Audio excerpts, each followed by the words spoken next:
ত্রয়োদশ জাতীয় সংসদ নির্বাচনকে সামনে রেখে দলীয় সিদ্ধান্ত অমান্য করে বিএনপির শতাধিক নেতা বিভিন্ন আসনে স্বতন্ত্র প্রার্থী হিসেবে মনোনয়নপত্র জমা দিয়েছেন। বিএনপি ঘোষিত দলীয় ও জোটের প্রার্থীদের বিপরীতে নির্বাচনে নামায় এসব নেতাকে ঘিরে দলটির ভেতরে অস্বস্তি ও উদ্বেগ তৈরি হয়েছে। দলীয় সিদ্ধান্তের বাইরে গিয়ে প্রার্থী হওয়ায় এসব নেতা ইতিমধ্যেই নিজ নিজ এলাকায় জোরালো প্রচারণা শুরু করেছেন। এতে বিএনপির কেন্দ্রীয় নীতি নির্ধারকদের মধ্যে অসন্তোষ দেখা দিয়েছে।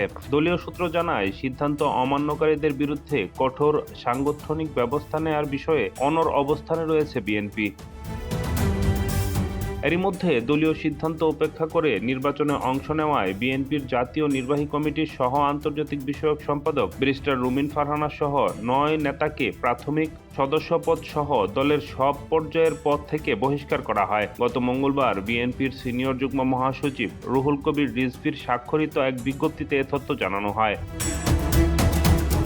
বিজ্ঞপ্তিতে উল্লেখ করা হয়, দলীয় সিদ্ধান্ত অমান্য করে নির্বাচনী ও সাংগঠনিক কার্যক্রম পরিচালনার অভিযোগে ব্যারিস্টার রুমিন ফারহানা ছাড়াও জাতীয় নির্বাহী কমিটির সদস্য মোহাম্মদ গিয়াসউদ্দিন, মোহাম্মদ শাহ আলম, হাসান আল মামুন, আব্দুল খালেককে বহিষ্কার করা হয়েছে।